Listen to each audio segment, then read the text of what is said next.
guys for coming. Give it up for yourselves for being here. Amazing. We are going to have a great night. It's going to be awesome. Before we begin, I would like to start by acknowledging the traditional owners of the lands on which we're really lucky to be performing tonight, the Wurundjeri peoples of the Kulin Nations. I'd like to pay my respects to the elders past and present and to any First Nations peoples here with us tonight. We recognise their place in our history as the original storytellers, their living cultures, and that sovereignty has never been ceded. Okay. Thank you so much for coming to Hot Stand-Up Comedians in your area. Are you guys excited? Okay, awesome. You seem like a lovely crowd. We have a really, really, really fun lineup for you tonight. It's going to be awesome. Before we begin, I'll let you know a little bit about myself, so you know who the fuck I am. My name's Urvi. You spell it U-R-V-I. And I was actually born in India, and we moved here from India when I was 6. So growing up for me in Australia, it's been really hard, mostly because I never had like mugs and magnets and stuff. It's been tough, okay? I did just know it with a name on it, which was the important part. Any Sarahs and Jessicas in tonight? No, get out.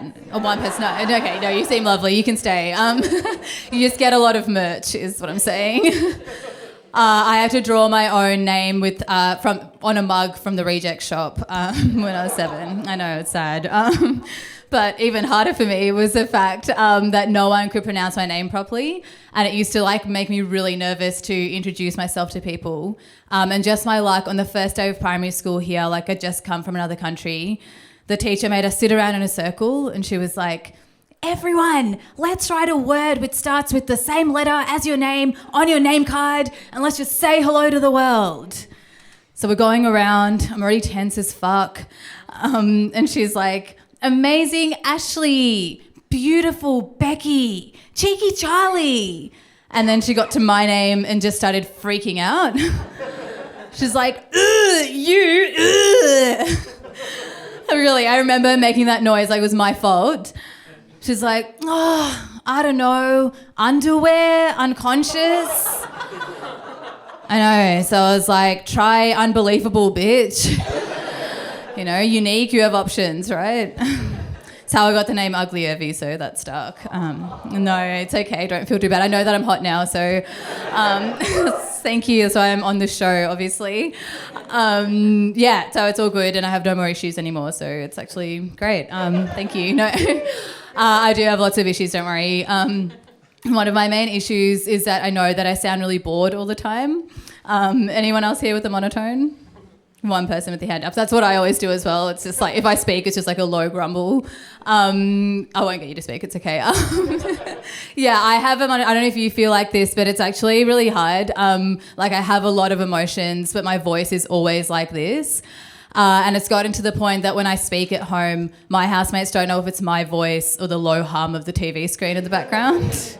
Like it's probably the static that's your voice right now, right? Yeah, that made no sense. Yeah, so it's tough, and it really stops me from certain career paths. Like I know that I'd really suck at working at Lifeline. I know, it's sad. Because people would call and I'd have to be like, "Hey, everything is going to be okay." "What do you mean? There's heaps of hope. You're beautiful." I don't know if they say you're beautiful at Lifeline, but they should, you know? Why not? No, I feel like... does anyone here work for Lifeline? You seem a bit cheery. No. If you do, you're doing God's work, and I will call you after the show, so thanks. No, you seem lovely, so not tonight. It's all good. What else can I tell you? A little while ago, I did start seeing a psych. Give me a cheer if you see a psychologist here. Oh, amazing. You seem great. You're doing great. Good job. Well done. Do you like your psych? Yeah, that's awesome. Good luck on your journey. I sound like I'm being sarcastic, but it's just my voice. I do mean it. I love my psych a lot, but for those of us that go to see a psychologist, we're in Brunswick, so pretty much everyone. You all know that there's only really 2 reasons that you ever go to see a psych. It's always your mum and your dad. Right, to be fair, is that why you went? Yeah, exactly. It always is. Like they tried their best, but they fuck you up, right? Here we are. So my parents, I love them a lot, but they are like acutely annoying sometimes. For example, because, you know, we moved and everything, they've been super overprotective my whole life.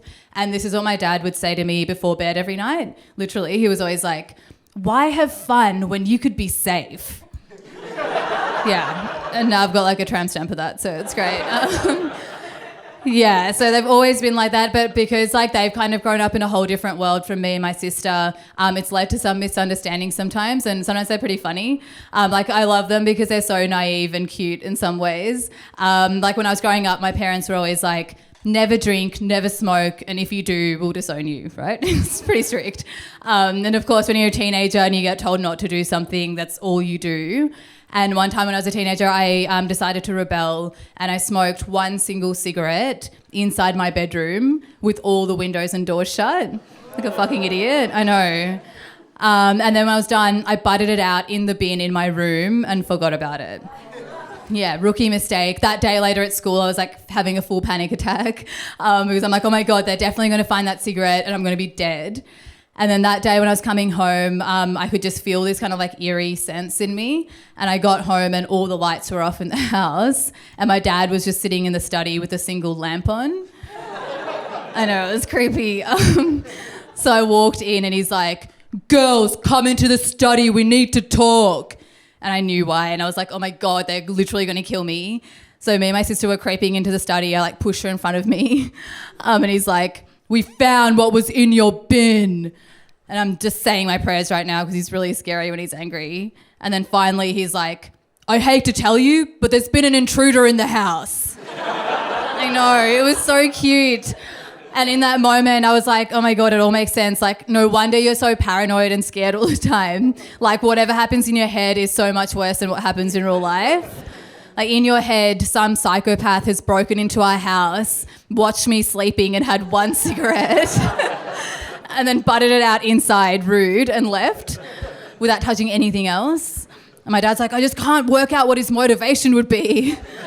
And I couldn't own up. I was like, yeah, Dad, I do actually hear footsteps around all the time.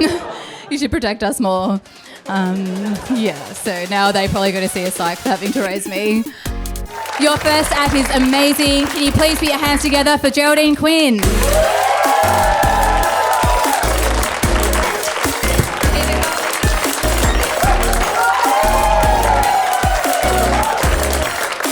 I know.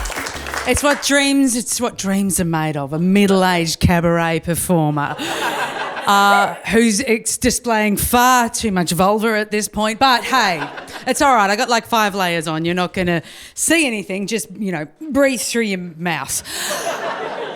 I'm not going to tell you exactly how old I am. I'll just let you know that basically I don't bulk buy sanitary products anymore. Not everybody. Okay, that's fine. That's fine. You can look it up. Don't worry, I won't be focused down here. I didn't aspire to cabaret. The reason I wanted to talk to you about that is that I didn't originally set off my career desiring to become a cabaret artist. Only a lunatic aspires to cabaret artist as a job choice. No, I wanted to be a musician initially, and then I trained as an actor. And I had a lot of influence growing up with these wonderful older women like, Agnes Moorehead as Endora in Bewitched. They think too young, but she gets it.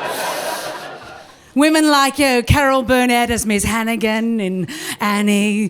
They're the women that I aspired to. So I found when I was training as an actor, I would say to my director of drama, I would say, Babs McMillan, she was in Prisoner Cell Block H. And I'd say, Babs, why can't I play these older women? I want to play women like Eleanor of Aquitaine. I want to play women like Mother Courage. I want to play women who are strong, who are uncompromising, women with spunk, women who are dripping with spunk. And I'm sorry to say that, but it does seem to be the only kind of a joke that cuts through in cabaret and gets you on mainstream television.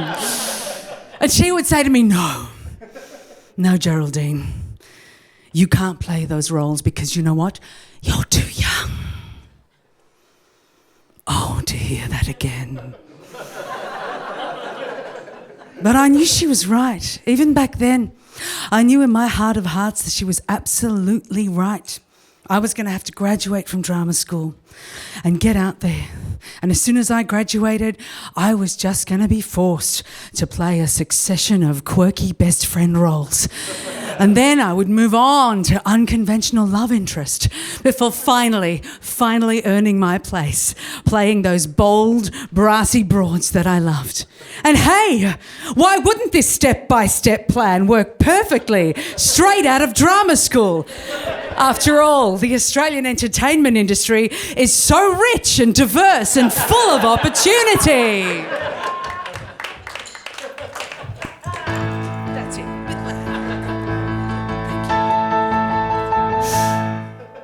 I landed an agent, the future was bright. Enlisted in workshops, sent out invites, but I only auditioned for mums. Mum after mum, I auditioned for mums. I was 26 next to a 50-plus actor playing my husband. I went up for mums. If only I was relatable. My agent would say, your look is unique, not girl next door dateable. They loved your audition, she tried to console. You just have to try hard at being less droll. Don't be downhearted, you'll get the next role. You're just not what they're looking for. I went back to music, why not cabaret? I started with covers, but nothing to say. I invited my agent along to prove to her I had a talent with song. She said, you're right, your pipes have some juice. I've got you an audition for a Disneyland cruise. You see, you've gotta be relatable. Make yourself palatable as you can, just more relatable.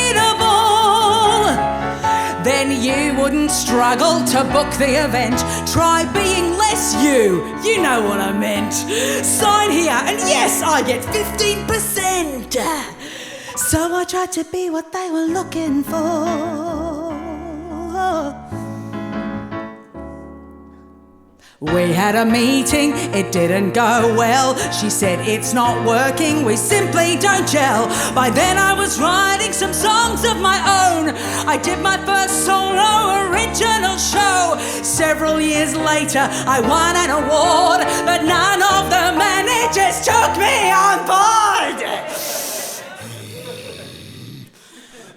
They said, you're not that relatable. Do you have to write your own songs? They're not translatable. We're sure that your story's regaling and true, but nobody's wanting this point of view. We love what you're doing, we just don't love you.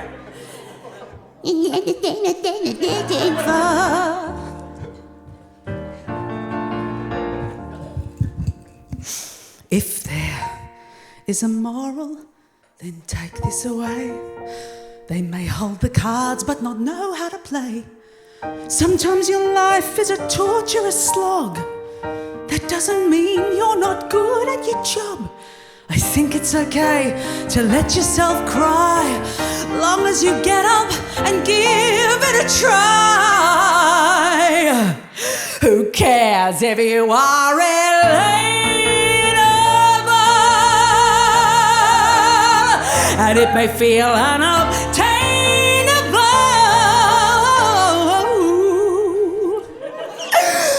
One day, you'll be what they are looking for. You'll be what they are looking for. You'll be what they are looking for. You'll be what I'm looking for.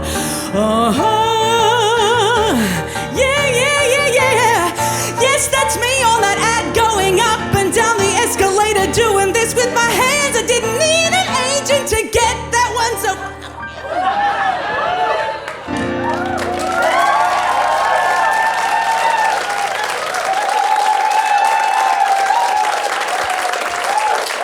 Thank you.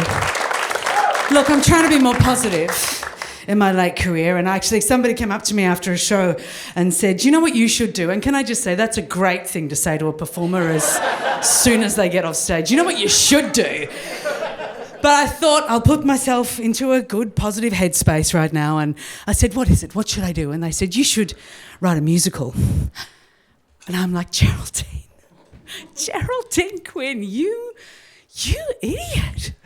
Why have you, after everything you've been through, never thought of this before? You fool. You gullible, smooth-brained fool. It was right there the whole time. And when I say it, I mean all those oodles and oodles of cash bags for original Australian musical theatre. So anyway, I've made a start, and I'd like to finish up my set with this song.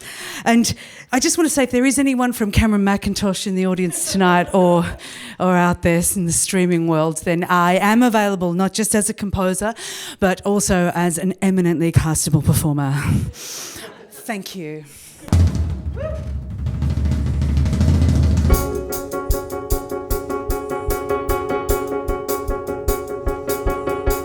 Look at me, standing in the chorus line. Look at me, can't you see my talent shine? I belong on the stage and I can play any age. I'm the perfect triple threat. Look at me, I make strides and look like Chet. Hi, my name's Geraldine Quinn. I studied acting for 3 years and I still go to studio classes twice a week.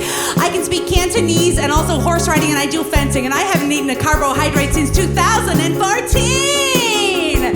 Performing's in my bloodstream. My accent is so strong. I sound like I came from a suburb in Maine, but I was born in Wollongong. I live for music theater, and when the curtain rises up, I'm giving you my soul. Take it. I live for music. I live for the theater. I am music theater. You know what I mean by music theater. Sharp movements, singing absolutely everything at the top of your lungs. Oh, and of course, let's not forget the obligatory rictus grin. Even when that skinny bitch the year below you gets the part that you are actually perfect for. And let's not forget the hours of dance training. Guys, my feet are bleeding. I've mastered every genre, from jazz to jukebox rock. My major ambition is to get to New York and suck Steven Sondheim's cock. What? I live for music theater. You'll see my name on Broadway or Broadmeadows RSL. They do a karaoke night on Thursdays. I've won it for the last 8 months. I live for theater. I live for the music. I am theater music. Look at all my emotions.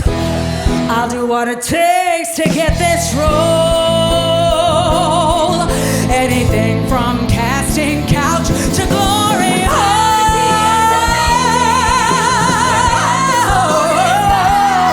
And if anybody dies, I've understudied every member of the cast. Who left Lisa McCune's hairdryer in this sink? She lives for music theater.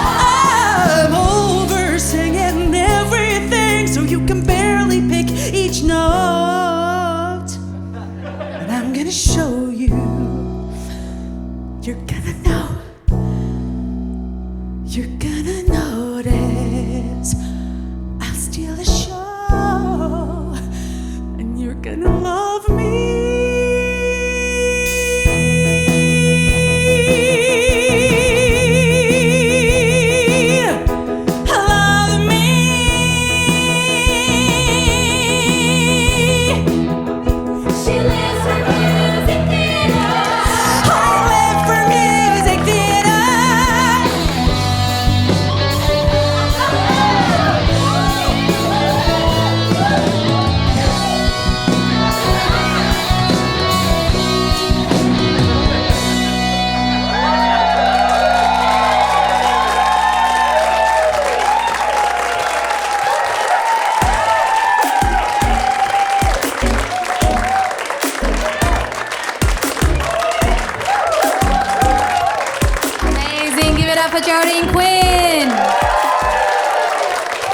What an amazing performance. Cast her, okay?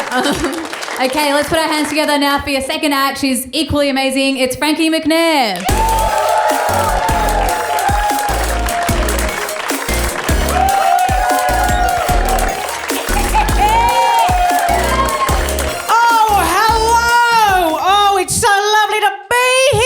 Is Frankie. I do have ADHD, can you tell? So good, so good. Let's do a little mental health check-in. Let's get to know one another, a little icebreaker. Give us a word if you have anxiety. Scared yourselves. Give us a word if you have depression. Thank you for being here. Stay. Give us a word if you have ADHD. Oh, I did think we would be louder than that, to be honest. I don't know. I like having ADHD. I do think that, like, if... Oh, wait, just going to check quickly. Does anyone here have nothing?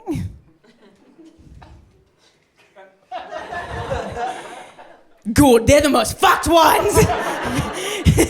They're not well. It's no good. I like having ADHD. I do feel like if depression is the black dog of mental health, then ADHD is the Labrador. We're so excited. I like it a lot. I found out that I have ADHD when I did cocaine and nothing happened. It was bullshit. You ever paid $300 to be slowly disappointed?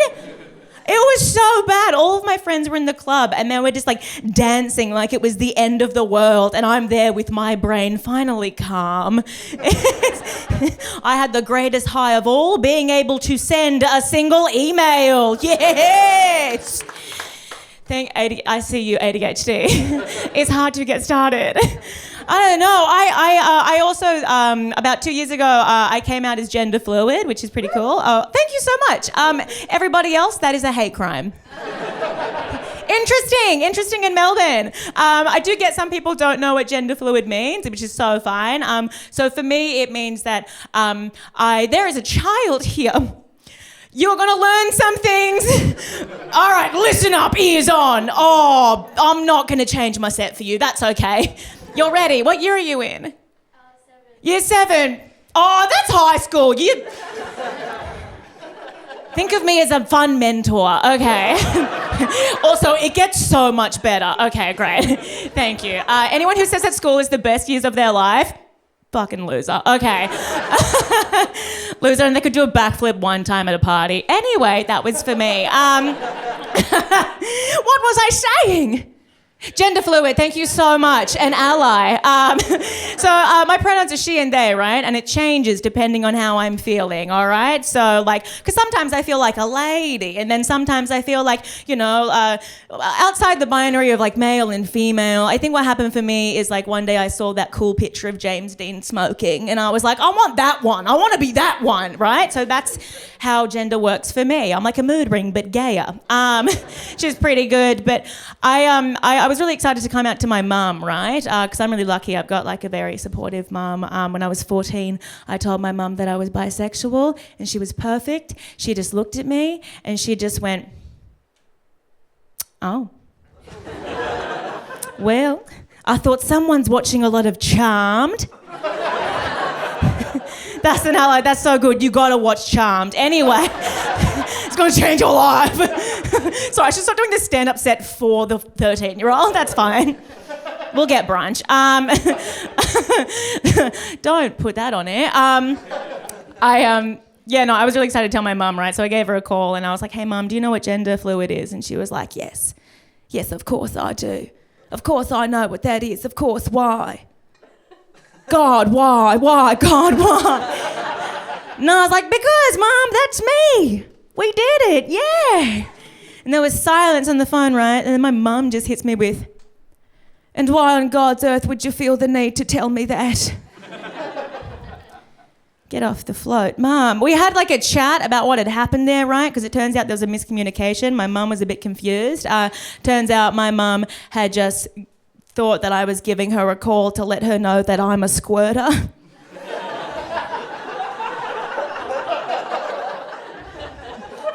It's a fucking sick phone call. 2 birds, 1 stone. Blah!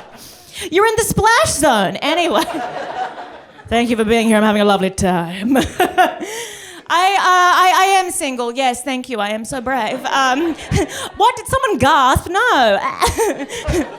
Okay. No, I am single. I am not saying that to like, you know, throw it out there. You know, I'm not, because like if you are hitting on a comedian, that is a red flag for me. You know? We're not well. Have some self-respect. Go for like a mime or something. But I don't know. Less chatty. I don't know. I am single. I decided that I wanted to like be single for a while, work on my mental health. Thank you for believing me when I said decided. That was kind. But I wanted to work on my mental health, right? Because like I'm just stressed all the time. Is anyone here stressed all the time? Yes, absolutely. I've tried relaxing. It's not for our people. It's not for us. It's none of our business. We can't do it. It's not for us. I tried it because my friend recommended that I do a float tank. Have you ever done a float tank before? It's no good. This is what a float tank is. It is you lying in a pod. It's just a vat of salt water and you cannot see or hear anything. So it is you lying in the dark for an hour with just your thoughts. No, thank you. It was so bad. How long do we think I was in the float tank for before I hit the emergency open button?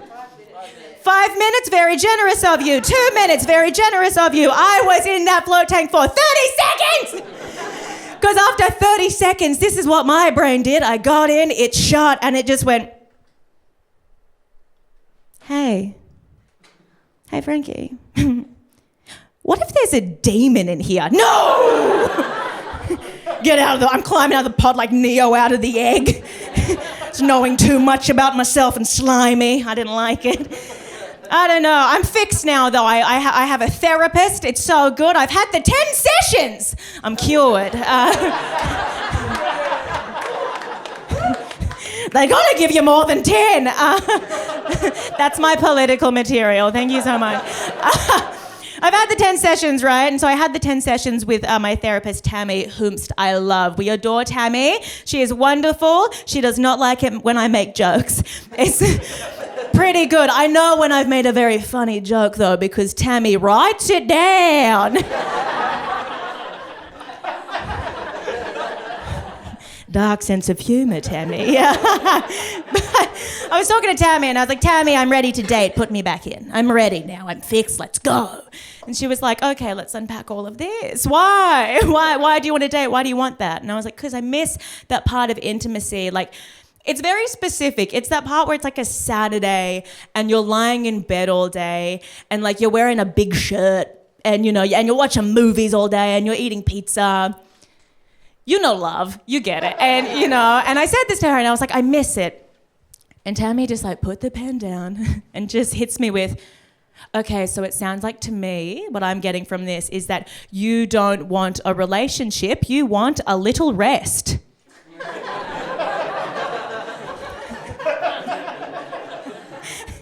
Excuse me? I used 1 out of the 10 on that? Are you telling me, Tammy, that if I got a little bit more shut-eye, I wouldn't have dated a man for 2 years who had milk crates as a bed frame? It's no good. You listen to me now. You listen to me. This is my parting wisdom to you. The only person who is allowed to have milk crates as a bed frame, it's only if you're like a hot, struggling artist who's also like a jug of milk. Ooh. It's the only time it's allowed. I can't process dairy now. Anyway, I don't know. I do love show business, though. I love it so much. I don't know if you can tell that about me. I love showbiz. Stars are in my eyes, no?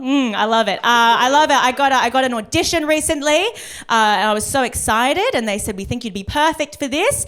I realised we're filming, so I won't say the name of the company, but it's the Sarah Lee of eyewear. Make of that what you will. And it said, you'd be perfect for this role. So I read the description of the role they thought I would be perfect for, and this is what it said. It said, our protagonist is funny, kind, and average looking. But this was the bit that got me. It said average looking, like someone you'd meet at a barbecue. What does that mean? That keeps me up at night because I didn't know that you could relate how attractive somebody was to what food-related activity you would meet them at.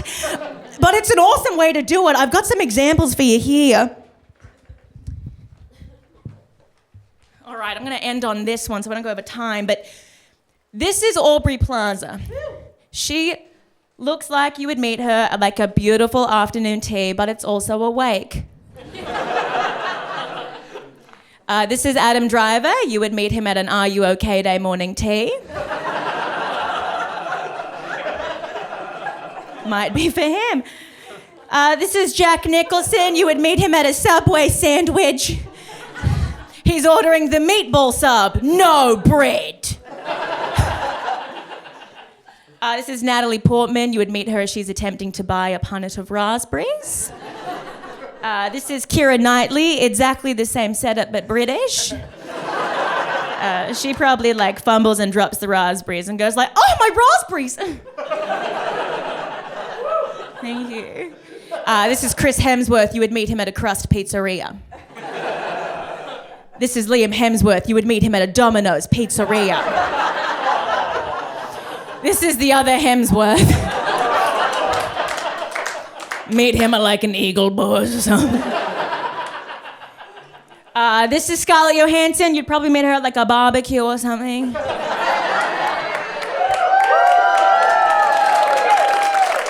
my time. Thank you so much. Give it up for Frankie McNair. Amazing. And keep that round of applause going for your next act. It's Oliver Clark.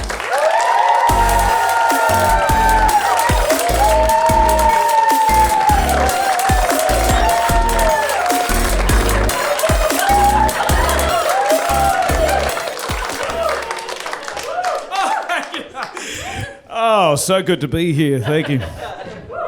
Wonderful stuff. Here we are at the Stupid Old Studios soundstage number 1. Here at the Stupid Old Studios International Resort and Casino. Soundstage number 1. It's a wonderful place. I love this place a lot. They've got a great gambling hall here, and I did some gambling last time I was here, in fact, and got a full hand of blackjack. I don't remember Jack's surname, but he had a hefty mitt. I give you that much. Left with no money, but gained a gaping anus.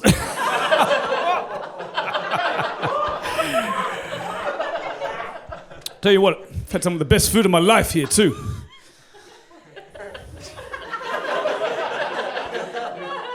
I've had the best vegan chicken nugget I've ever had right here. Even so much so that I said to the maitre d', I said, Franck, I said, please pass my compliments on to the chef because this vegan chicken nug is one of the best I've ever had.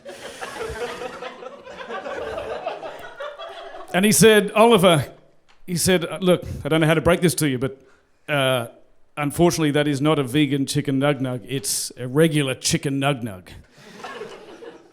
And I went, well, I guess that's why it tasted so good. 1,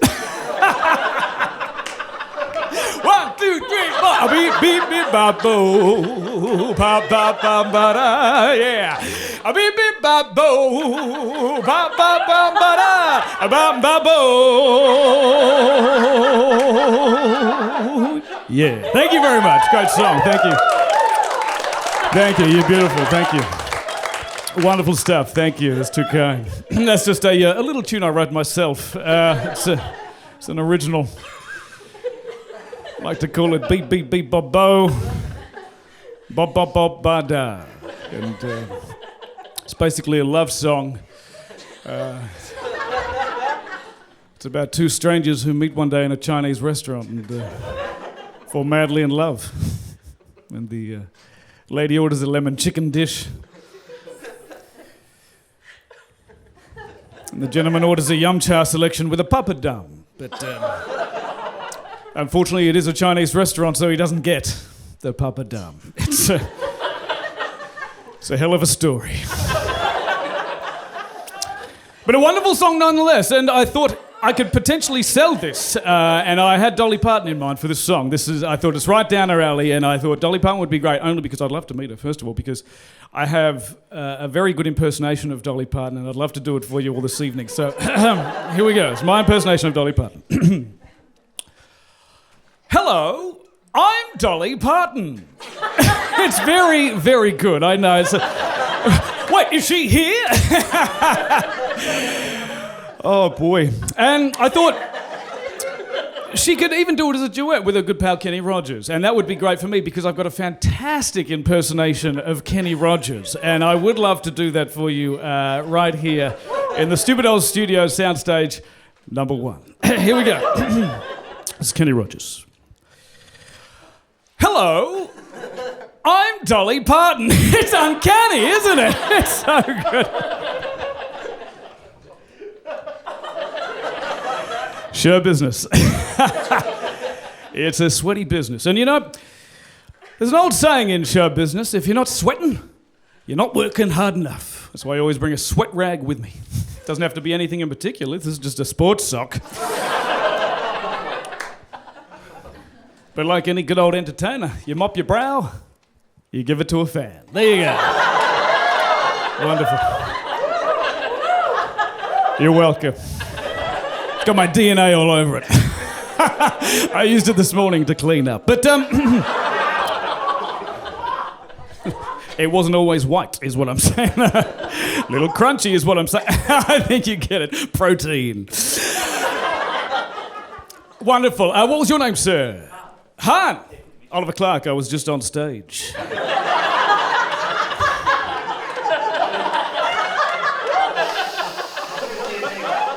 Oh, Han, that is a spicy hand. I'm getting hints of beef stroganoff. Did you have beef stroganoff during the day or at dinner? You did? Okay, this is blowing my mind, Han. It's strange because I've got an album coming out, and I've written a song called Beef Stroganoff. And I'm going to do it straight for you, Han. It's for everybody, but particularly for you. Hit it!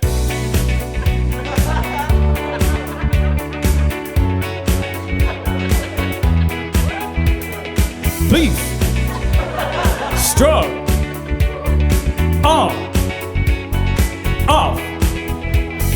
Beef. Ooh.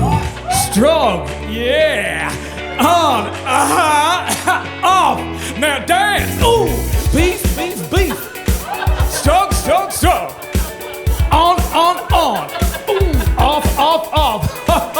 Thank you very much, ladies and gentlemen, it's fantastic.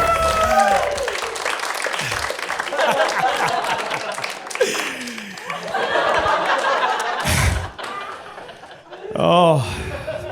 I got to say, I love the show business, much like Frankie. I love it, but it really creeps into my everyday life, you know, like, don't want to get rude, but my lovemaking, you know, and I abide by that philosophy that you've got to leave the audience wanting more.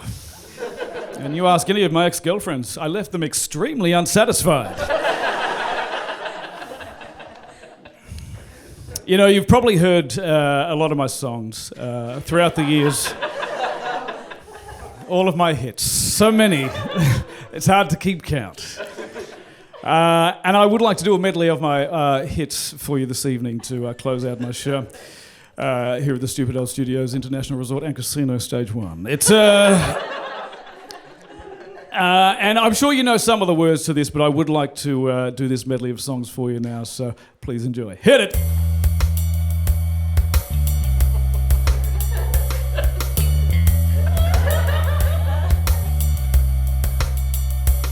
You gotta work it hard to be a solo man. You gotta take the lead and let the others follow. You gotta keep in shape to be a solo man. 'Cause when you got a thirst for it, you gotta crack a solo.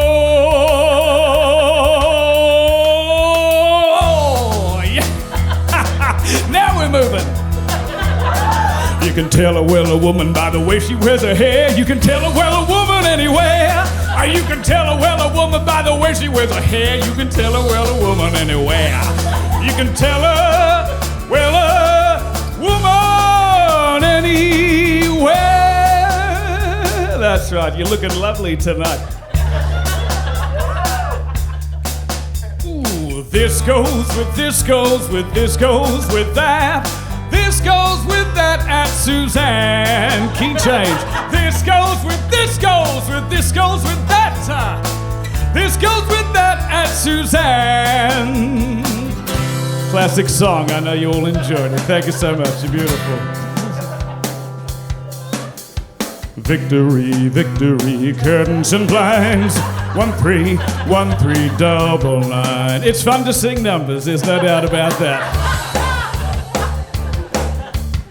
Tell you what, if you've got pets out there, you'll know this one. The cats of Australia have made their choice. Snappy Tom, yes, Snappy Tom. The cats of Australia, they're all one voice. Snappy Tom, oh, Snappy Tom.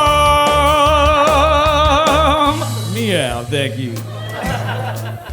If your roof is getting lost between the lichen and the moss and your mortar isn't where it ought to be, well, give it back that old appeal with a visit from Roof Seal 1-336-70. It's fun to sing numbers.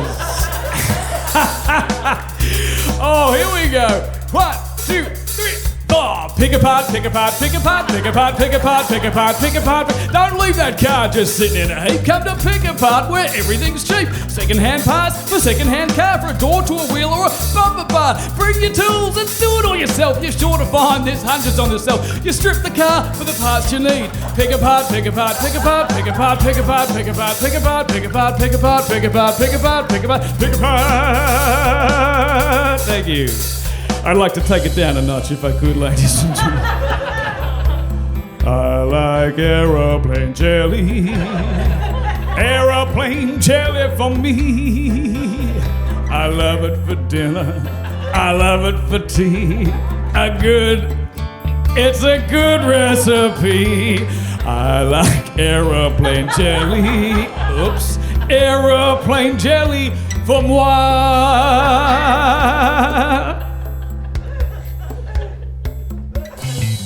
Got a call from Mr. Fryer, he's bringing round a buyer. The kitchen looked a fright from that little do last night. Although I felt quite queasy, I had to clean it quickly. With spray and wipe all purpose, I cleaned up every surface. Ooh, spray and wipes a breeze, cause it cuts through the toughest of grease.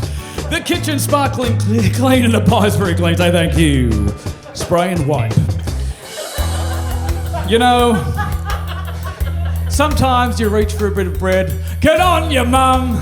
Tip top's the one. Good on you, mum. It's a short but a sweet one, I tell you. You know, I never step on stage without having fresh breath. I gotta tell you that much for sure. And you know what? It doesn't matter what comes. Fresh goes better in life. With Mentos fresh and full of life. Nothing gets to you. Staying fresh, staying cool. With Mentos fresh and full of life. Oh, fresh goes better. Mentos freshness. Fresh goes better with Mentos fresh and full of life. Ha! Mentos, the fresh maker. Ladies and gentlemen, thank you so much. Been an absolute pleasure.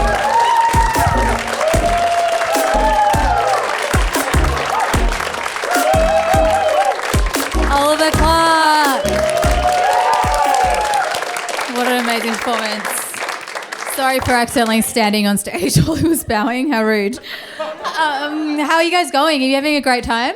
Yes, amazing. You're doing such a great job. How amazing have the acts been so far? Blown away. Yes, thank you so much. Are you having a good time there? Yeah, thank you so much. I used to be a high school teacher and I feel like every day I'd get up in front of the kids being like, ha ha ha ha, and like, am I funny? But they would never respond with anything, so that's fine. It's a bomb every day for 6 periods. I'll tell you a bit more about me. What was I going to say? So people sometimes ask where I'm from a lot. And I've gotten that like my whole life here. And, you know, usually it used to make me annoyed, but now I just don't care anymore because who cares, dead inside. Like, it's fine. But what I really don't like, what makes me angry, is when annoying drunk guys ask it. Because this is how it'll always go. I'll always be out with my friends, like catching up on vital gossip, which is, you know, meaningful for my well-being. And then some drunk guy will come over, and this is how they always speak. They're always like, "Hey, where are you from?" Like they're fucking Asia or something. And I'll be like, you know, I was born in India, but I moved here when I was 6, blah, blah, blah. And then they always follow up with, "What? Full Indian? You gotta be kidding me. Tell me you're half something, half anything." Right? I'm like, it's full on. And I don't know where they want this conversation to go. Like, I know I just said I was born in India like 1 second ago, but what I meant is that actually I'm half Puerto Rican, you know? I just forgot because I'm a silly slut. Now that I'm exotic enough for you, do you want to go fuck? They don't say that. But I know what they're trying to say. Like, they're trying to say it's a compliment because, you know, half something is like exotic and cool, and apparently being full Indian is just rank. To which I'm like, you know, what about India do you not like? Like, have you seen the thigh gap on Gandhi? It's fucking massive, okay? What else can we give you? Obviously a lot more, but yeah, it's annoying. And what is actually more annoying is when my own parents ask me where I'm from. I know, it goes deep, because my mum actually, they'll ask me sometimes because I don't look like either of them that much. And my mum was just really digging into it on a family holiday one time. She just turned to me and was like, "Where are you from? You look nothing like me or your dad. You look a tiny bit like me, but you look nothing like your dad, nothing at all." She kept going. I'm like, bitch, I don't know where you want this to go. Like, are you telling me my dad's not my real dad? I don't know. Spiral into existential crisis. Okay, this is a hard pivot, but I'll keep going. I also get told sometimes that I've got a resting bitch face. Anyone else here got resting bitch face? You do? Okay, I can tell. No, I'm joking. You weren't smiling at the time, but I reckon it rules. Do you like having it? Yeah, I feel like it's cool. There's nothing more to say. We will bash you up after the show. No, I think it's cool, but I do get told that a lot. And the other day I bumped into my friend who I've known for 6 years, and he said that he saw me outside my house 3 times in the last month, and he didn't bother to come up and say hi. And I was like, what the fuck? We've been friends for 6 years. Why wouldn't you say that? And he's like, "Oh, I don't know. You just look so aggro all the time. I couldn't be fucked." So rude. I had like tears in my eyes. I'm like, what? And then later that night when I was like tossing and turning in bed, couldn't sleep, I decided that the problem's not actually me. It's like society, which is how I get to sleep every night. Like, obviously I'm perfect. But really, I was like, you know, it is society. It's a gender thing, because I feel like you can be a guy and walk around and smile a couple of times, and everyone's like, "What a hero! He's going to be such a great dad." You know, they love it. Whereas if I go around smiling at every guy on the street, I wouldn't actually be here with you tonight. Be like dead at the bottom of some lake, you know. No, it's not funny. It's just true. So anyway, now that I've brought the mood down, what I'm trying to say is that I'm the hero. You know, this is my survival phase, and I can get with it if my friends call me aggro. What I really don't like is when my own boyfriend calls me aggro. Anyone here been called aggro by their boyfriends? No, okay, you're all well-behaved men, thank you. So a bit of background about us. Our family upbringings have been really different. My boyfriend is like so white, he's practically translucent. And in my family, we love fighting and screaming, like that's our love language. Whenever we speak to each other, it's fighting. Yeah, I go to therapy, as you know. So that's what makes me feel at home. And I imagine his family conversations, like I imagine them just sitting around the table, eating scones, just being like, his mum just being like, "Oh, Jonathan, we'll always love you, even if you get an F on your Outback diorama. Like, you're worth it."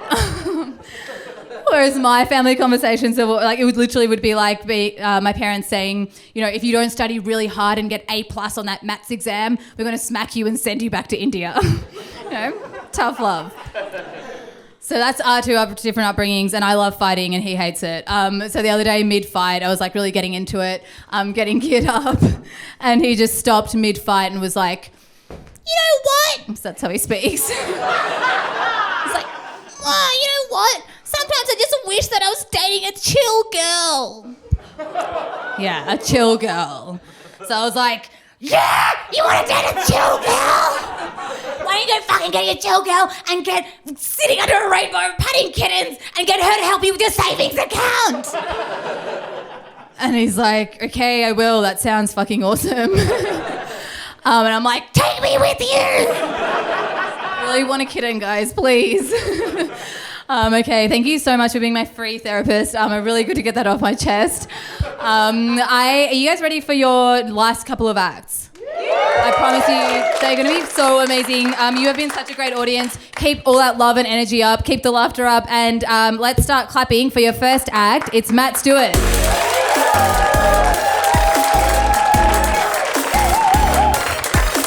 Thank you so much. You're pumped up, I can feel. Look at you go. Yeah. You're a little, pretty pumped. Quietly pumped. Give me very, very little at all. I shouldn't have kept looking. That was so positive until, oh man. Tell you what, you've crossed the wrong guy. You've crossed the wrong guy. You could do that. You could do that for everyone else on tonight, but not me, mate. I'm sorry. I'm going to tear your a-hole apart. I'm sorry for the language there, but I'm known as the bad boy of Australian comedy. And oh yeah, funny, is it? You won't be laughing in a second, I'll tell you that. Right, yeah? I'll prove to you how bad I can be with some of my full-on crowd work. Okay? I ask questions that no one else has the guts to ask, right? You ready? What do you do for a living? Unemployed? Well, unemploy this. Yeah, that's right. You cross the King of Sting. You get the horn. The horn? No. All right. Oh yeah. Big smirk over here. You're getting off now. Lucky. Yeah. All right. What do you do for a living? Fuck you. Whoa. Sorry about that. I cannot commit to that. I'm so sorry. You're fantastic. I love everything about you. Thanks for smiling still. No, I've been lying that whole time. Sorry to lie to you. I'm actually not the bad boy of Australian comedy. I'm actually the good boy of Australian comedy. So, yeah. Lying is a pretty bad boy thing to do, though. Now, what did you say you do for a living? I'm an osteopath. Well, osteopath this. Keep it up. Doing very important work. I believe in you. Okay, fantastic. It's a rule in comedy, you should always start with your best joke. And I've done that. All right. Hey, I've been watching movies. Yep. Okay, a few of you get into the old cinema? No? All right. One of the big genres at the moment, I think you've heard of these, the superhero movies. You've seen these? A couple of you have? A couple of nods, a few blank faces. I don't want to leave anyone behind. What they are... they're a movie about these sort of people who have extra ability. I don't think I've explained that very well, but I've been watching them for a long time, and I'm always disappointed because there's a lot of great movies, but nearly none of them are about Australian superheroes, right? There's a few Australian actors who play them, you know, like Hugh Jackman plays the Wolverine, or Chris Hemsworth plays that alien Thor, which is not very Australian, an alien, certainly not on my watch, anyway. We'll decide kind of spaceships they arrive in and all that sort of stuff. All right. Anyway, my point is I want to pitch to you. I know there's some movers and shakers here at Stupid Old Studios tonight, so I wanted to pitch to you some ideas for some Australian superhero movies, right? And if anyone is, a Hollywood power type, maybe chat to me later on, okay? So here are some ideas for Australian superhero movies. What about this one? Redback Spider-Man. Okay, a few of you interested, I can tell that. So basically this guy's got a backstory. You'll find him normally lurking in the back shed, right? And kind of behind the workbench there, and you might be out there on some sort of woodworking project, hammering away, right? And then all of a sudden the hammer slips out of your hand and it falls down behind the back of the shelf and you can't reach it, right? You can't reach it, but Redback Spider-Man can. And he does. He picks it up and he hands it back to you. See that being about a 2-hour feature. there'll be a lot of build up early.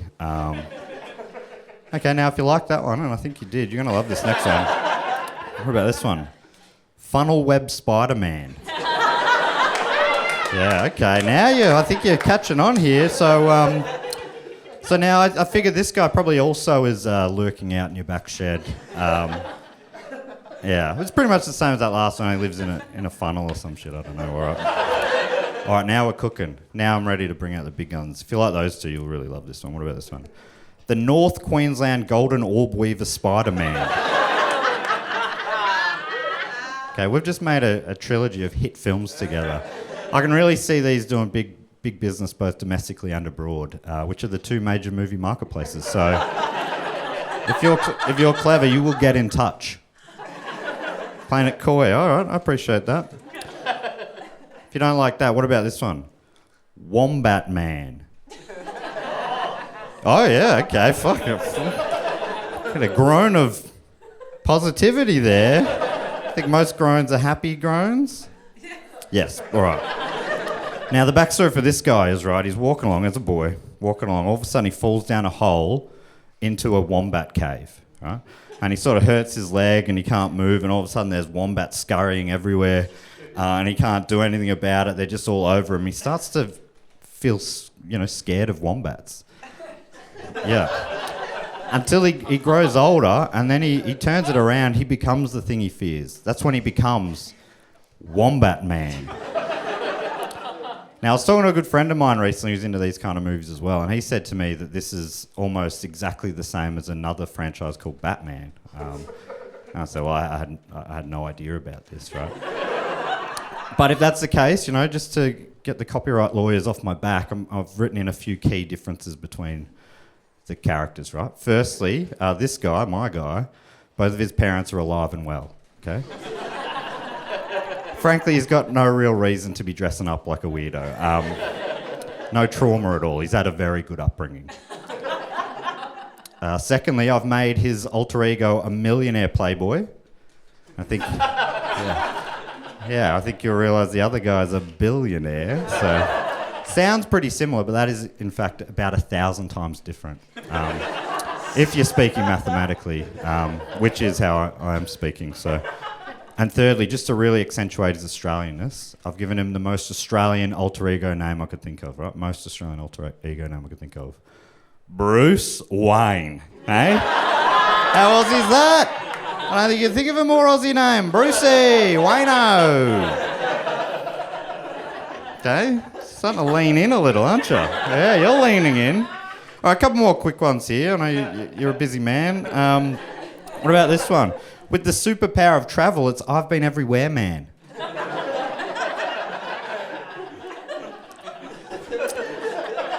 This one's for the hero for the mining magnates, Iron Ore Man.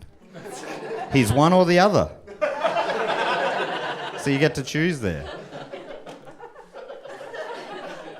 This one's for those looking ahead to retirement, compulsory Superman. See, this guy has no choice. Couple more quick ones here. What about Hugh Jackman? Okay. Yeah. So this guy teams up with Nicole Kidman, and they take on the evil genius Baz Luhrmann, and frankly make quite a disappointing film together. Jesus. Got a lure head in the front here. He did not like that. Well, finally, what about this one? Finally, Captain Australia. Captain Australia, okay. Now, basically, this guy just follows Captain America around and does as he's told. Yeah. Hey, a bit of satire there. Borderline satire. If I'm being honest, I don't really know what satire means. But that felt like it could be. I love doing stand-up. As a kid, I wanted to be in a band, right? But I found there was too much lugging stuff around. You have to carry the amps, the drums, your guitars, all that sort of stuff. It was quite a lot of gear. So that's why I've ended up doing stand-up. It's just a man and a microphone, right? Or a woman. Although I do find that microphones amplified sound better than women. Took a bit of trial and error to figure that out. I did quite a lengthy tour with a woman. You know, I whispered the jokes into her ear and then she'd yell them at the audience, but the timing was way off, so I've scrapped that. Someone told me recently that that joke's a bit misogynistic, but it's not misogynistic. I don't even see women, okay? So how could that be possible? To be honest, I don't even see misogyny, and you can't be what you can't see. So I think... Oh, I don't know if you'd believe this just by looking at me and that last bit, but I'm a man who is full of regret. Yep, okay. Little recognition there. So I'm going to finish my set tonight with a list of my regrets, okay? I've been told by a professional that the best way to get over regrets is to list them down and then read them out loud to strangers. So it's almost a comedy cliche, but that's what we're going to do here tonight. Finish with my list of regrets. Thanks so much for listening and being here for me. Appreciate that. The smallest round of applause. I love a smattering. I love it when, you know, you did it even though they all didn't believe in you. Wouldn't get on board, but I appreciate that. That was between you and me. These are my regrets.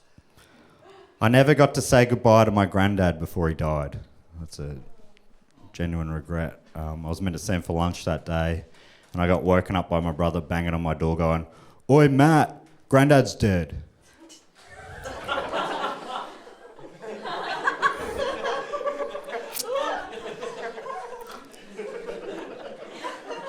I drove here tonight, and on the way I hit traffic. The lane I was in was going really slowly, and the lane next to me was going quite a lot faster. So I switched lanes, but then the lane I moved across to slowed right down, and the lane I come from sped up considerably. Did it once more, same thing happened, and it cost me quite a few minutes travel time, and I regret that. I regret that I never got to say goodbye to my nana before she went away on holidays, where she died. I regret never learning how to read or write. At least I think that's what that says. I regret only recently finding out that D is millennial slang for dick. I've been going around on sunny days saying things like, "Oh, I wouldn't mind getting some D into me," thinking it was like a cheeky way of saying vitamin D. Turns out that is not the case. I regret getting my mum's name wrong and trying to cover it up. Anne is clearly not short for Andy's mum. When I was younger, I was around at my Uncle John's place playing with toys when my dad said that it was time to go. And I said, "Dad, I'm not ready to go, Dad." And he said, "Too bad, mate. It's time to go pack up those toys." I said, I'm not packing them up. I was a pretty sassy 4-year-old, right? And he goes, "Come on, mate, pack them up. We got to get going. Won't take long." I said, "I'm not doing it." He said, "Come on, it'll only take a few secs, right?" I saw a little opportunity to get him here. I go, "Oh, a few secs? What, like you and Mum do every night, right?" And he looked at me weird in a way he'd never looked at me before. And then his eyes lifted from mine and looked over at his brother, my Uncle John, across the room. And my Uncle John looked back at Dad, and then Dad sort of gave John a little nod like this. And Uncle John nodded back at Dad. And then Dad gave John a little wink like this. And then Uncle John winked back at Dad. Anyway, I regret that.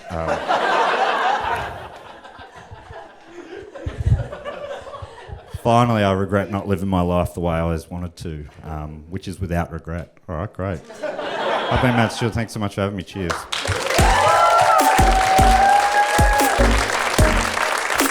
Amazing, Matt Stewart. Hey, you are not going to regret seeing this next act. Can you put your hands together? Go crazy for your last act for tonight. Give it up for Hot Department.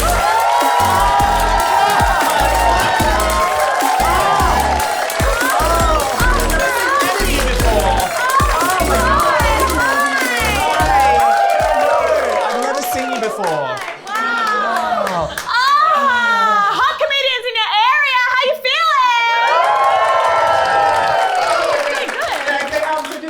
clarify. So we're Hot Department, and we do like conservative sketch comedy. Yeah. And usually, thank you, but not stand up. So we've never done stand up before. Yeah, we've never done stand up, so it's a little bit weird that they got us to do this show. Yeah. I mean, I know that we're like hot, but like, are we stand up? Are we comedians? Who knows? Are we? No. No. Okay, but actually, oh my god, imagine if we did stand up. Wait, no, we're not gonna do it. No. Imagine if we did stand up though. That would be so crazy if we just did stand up. If we just did like some stand up right now, would that be weird. wild? You guys went, oh, crazy if we just did let's do some stand up. Oh my god. Okay, let me go. All right, Okay, let me just get my mic. Yeah. Okay, got it. All right, so stand up. All right. So we can do the,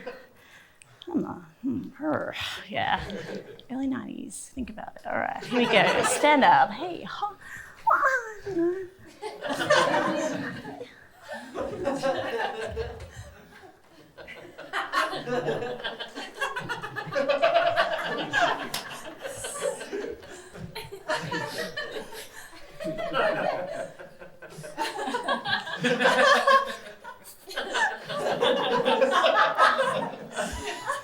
women.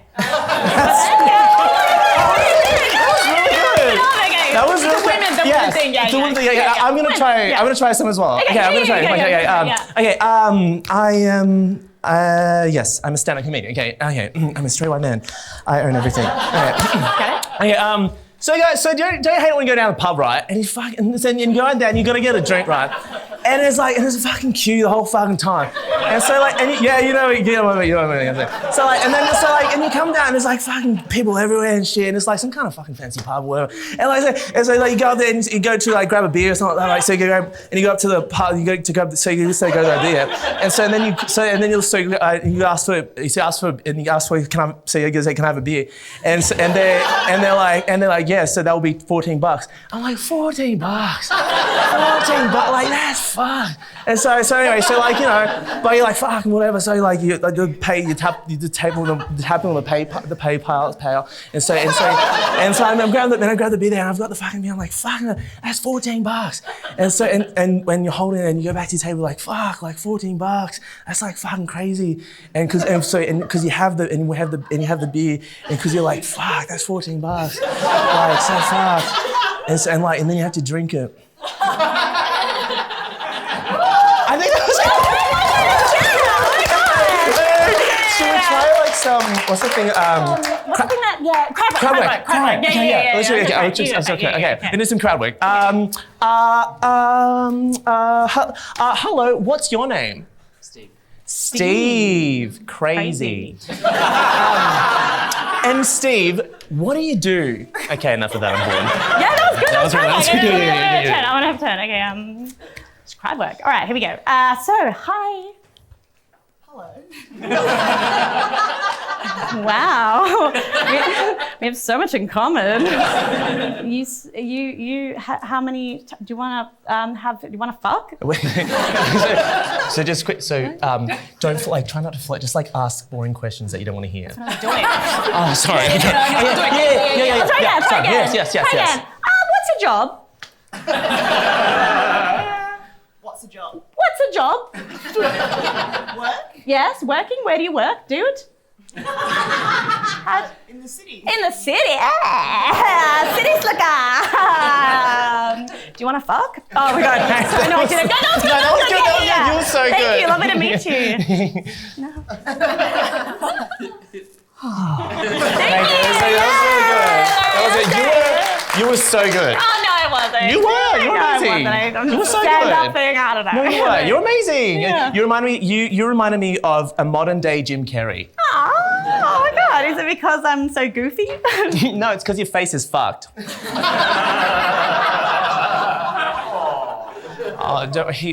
They're related. They're related. Anyway, regardless, here's a sketch about two Sims flirting.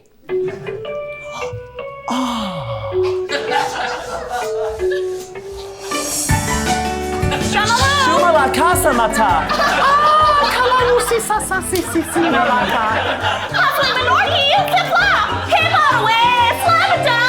Ooh, shumalasa. Oh, kalamusa masa. Flimanork.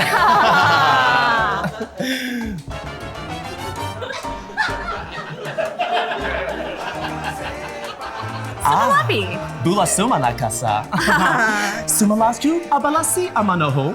Flimanorki. Flabadop.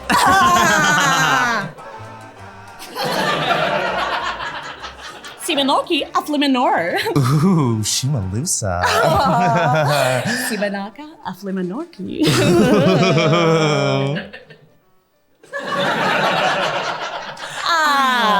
Simanorka. Flam. Samaje. Simanorka. Flimai.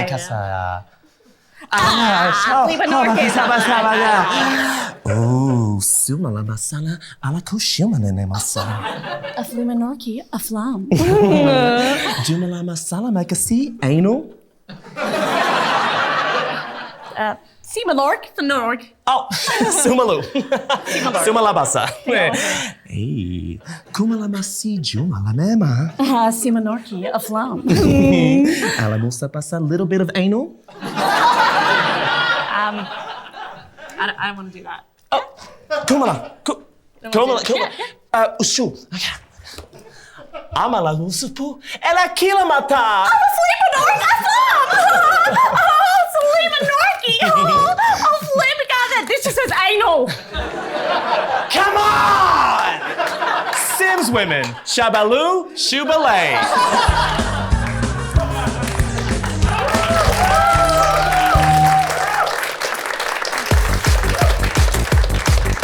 Impressions. It's time for some impressions.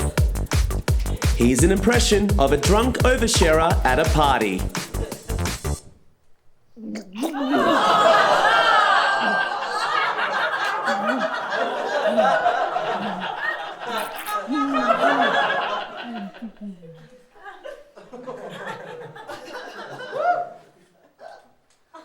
I have syphilis! Here's an impression of that person you get stuck in conversation with at a festival. So I'm gonna hey. Oh, okay, so you and me, we're gonna fucking write an album, mate. Because we're just all cogs in the machine, hey. And so, fuck the government, hey. Because I'm gonna fucking, because I'm wait, does anyone have chewy? Oh shit, I have syphilis. Here's an impression of a person on the prowl. Grr. I'm on the prowl. Here's an impression of a couple fighting at a festival. I didn't talk to her. I saw you talking to her. Stacey, I didn't talk to her. I saw you talking to her, Jason. I swear, she walked past and I was like, hey, that was it. I saw you. Kaylin, I didn't talk to her. I didn't talk to her. You promise? Yes, baby, I promise. You promise, baby, you're gonna talk to that slut? Yeah, I promise. But Daddy wouldn't talk to baby like that. Daddy wouldn't talk to other babies. Baby's daddy's only baby. Yeah, that's your daddy's little girl, because you're my little baby. And I won't do that to anyone else, because you're daddy's little girl. No, you wouldn't do it to anyone, girl. How is Daddy gonna make it up to baby? Well, what does baby want from daddy? Baby wants yum-yums. What kind of yum-yums do you want from daddy? Thick yum-yums. What kind of thick yum-yum for daddy? Baby wants daddy's fucking cock. Here's an impression of a drag queen doing a big reveal. Oh, baby, look what you done. The temperature's rising and that's gonna happen. Been waiting for you to make a move. Before I make a move. It was I who killed JFK.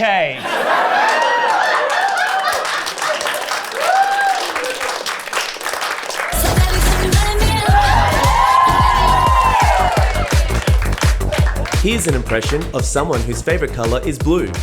My favorite color is blue. Here's an impression of someone whose favorite color is red. My favorite color is red. And here's an impression of someone whose favorite color is yellow. daffodils and dandelions. I love the smell of freesias. Sometimes I wake up early just to watch the sunset. My mother called me Ribbonskid. My middle name is Rainbow Flop. I love eating flapjacks and dreaming on the wind. Tra-la-la-la-la. Microwaves are a product of capitalism. I'm annoying. Here's an impression of a moth. Oh, shit. I'm a moth.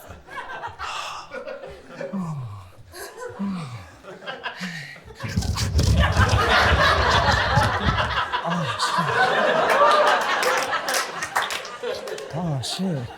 Oh, I'm dusty.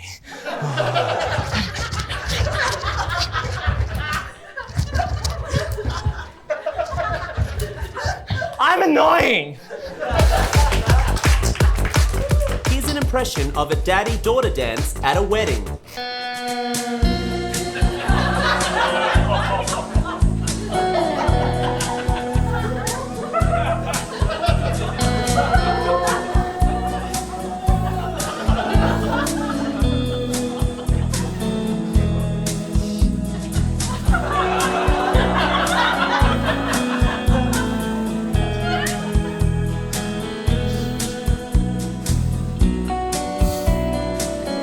Thanks, Dad. Thank you. Okay, enough of that. Yeah. Let's play some games. Yeah, Let's play a game. I have another game that we like to play. It's called Foley. It is where Patrick acts out a scene and I do the sound effects. And then you guys... You have to guess what movie it is at the end. Yes. So Yes. we're acting out a scene for a movie and you have to guess. Yes, okay. Okay, so do you want to... Yeah? No, it's just Foley. let's go. Okay, yeah. Okay, so... You're the scene? Yeah. Oh, God. I'm just gonna... I'll sit on you. Is that okay? This isn't... Sorry if I'm making you jealous. I'm looking crazy. All right, let's do it. Yeah. Okay. Okay, ready? Okay, so Can you see? No, think what movie this is. Okay, ready? What is it from? Okay. Okay, ready? Okay. So we're steam. So. Rolled. Arr. Ah. Mwang, mwang, mwang, mwang, mwang, mwang.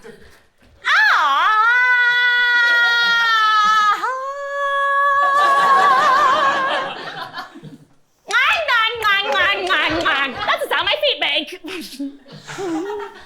Ooh.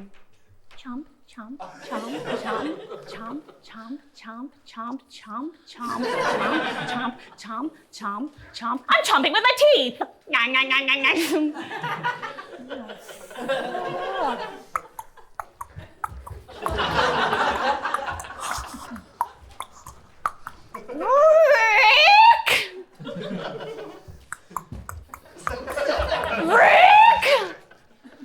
Rick! My middle name's Brick! Oh. Plop, plop, plop, plop, plop, plop, plop. Won't someone get that door? It's a slippery dip. Here's a mosquito. Chomp.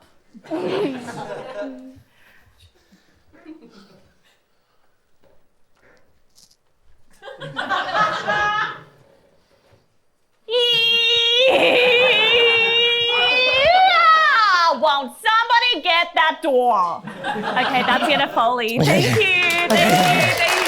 Okay.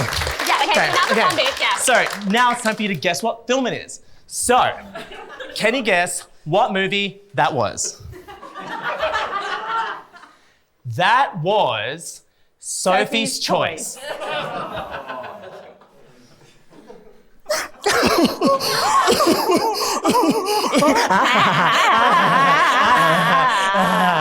We have fun. Okay, look, we should probably wrap up soon. Yeah. But before we do, we realize we do a lot of queer content. Yeah, it's a bit gay. Yeah. Yeah. So we're like, let's mix it up. We realize that not everyone here is a queer. Yeah. What? Who was that? Who was that? Mum? Oh, right. But we thought we should, make sure that we also cover things for the straight audience. Yeah. And so that's why we wrote this next sketch. Yeah, so this this one sketch is called Two Footballers at an End of Season Party Who Are Definitely Not Gay.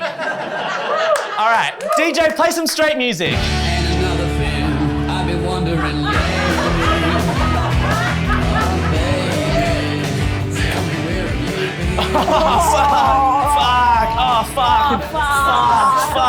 Fuck. Two footballers. Yeah, we're just two footballers. My name's Macca. And my name's Jacka. Oh, fuck. We're just blokes. We're Fuck. blokes. Hey, Oh, pass the pink lobster. Yeah, you got it, bitch. There you go. Specky. Oh, Specky Fuck. McGee. Oh. Watch out! I'm gonna give it a 4-1-1. Oh, that was a goal. Yeah. Oh, fuck. Oh, Oh, how fucking sick was the fucking football? Oh, the fucking football season? That was fucking sick, mate. It was so very good. I can't believe the scores. 3 was one of them. Oh, it was wild. And we saw the crows come down and they picked all the chips on the ground. On the ground Yeah. because they're they're calm the crows. Fuck. Oh, I'm getting tipsy. Fuck. Yeah, I'm getting fucking drunk. Hey, let's play a fucking game. Oh, fuck yeah. Let's fucking play a fucking game. Fuck. Yeah, fuck. Let's play a fucking game. Fucking cunt. Fuck. Yeah, fucking play a game.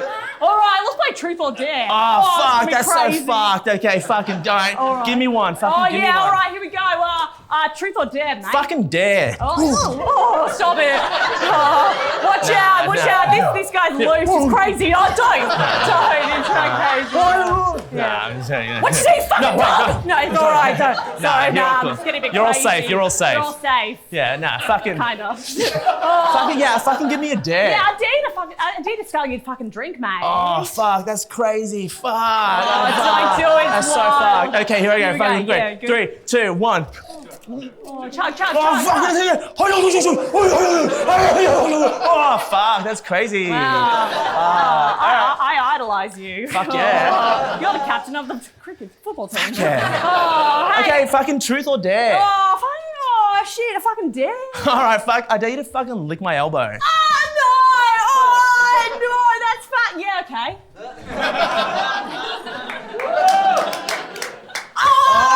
That's so fucked. That's that made me feel fucked. weird. That's so fucked. That's fucked. Fucking give me another one, hey? Oh yeah, how about truth or dare? Fucking dare. Oh god, stop! Watch out, seriously.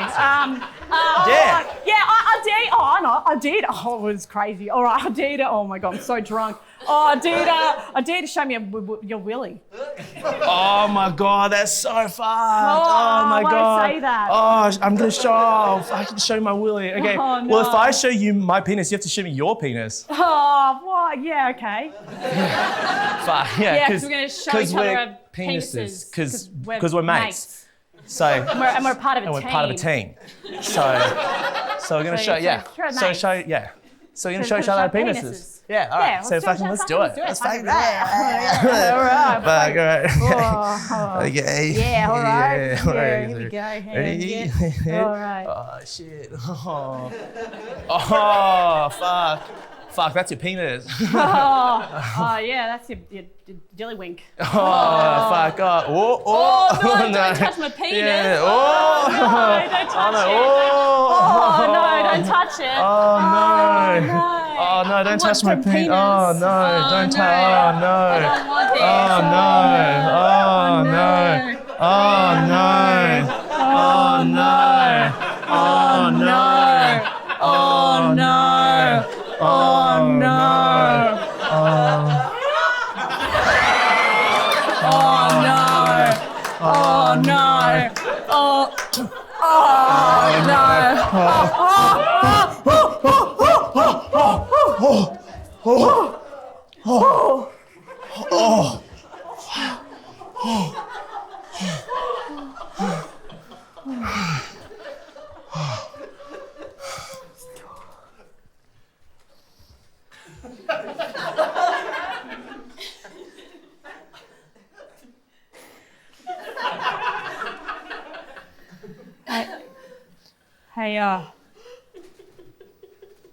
Hey, Macca.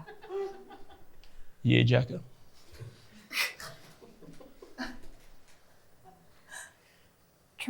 Truth or dare? Truth.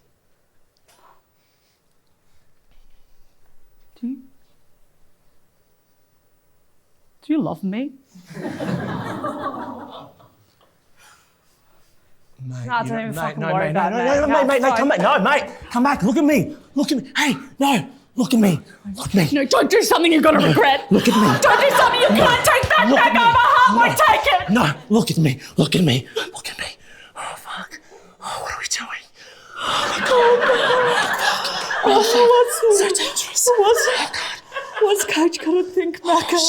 What's coach got to think about a fullback and a full forward bulking up? Oh, fuck. What's our wife's gonna think? What's my girlfriend Shandy gonna think? Oh, what's my mistress Shandy 3 gonna think? Oh, Fuck. I need this.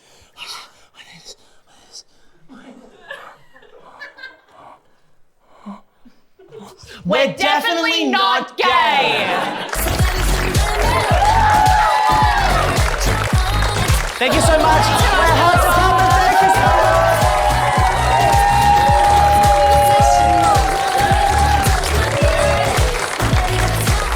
Give it up for Hot Department! Such great work. I hope you are all horny. So that's what you came to see us for. As we say goodbye, you guys, can you give yourselves a round of applause for being an amazing audience? Give it up for Stewart Studios. They do so much amazing work. Thank you guys so much.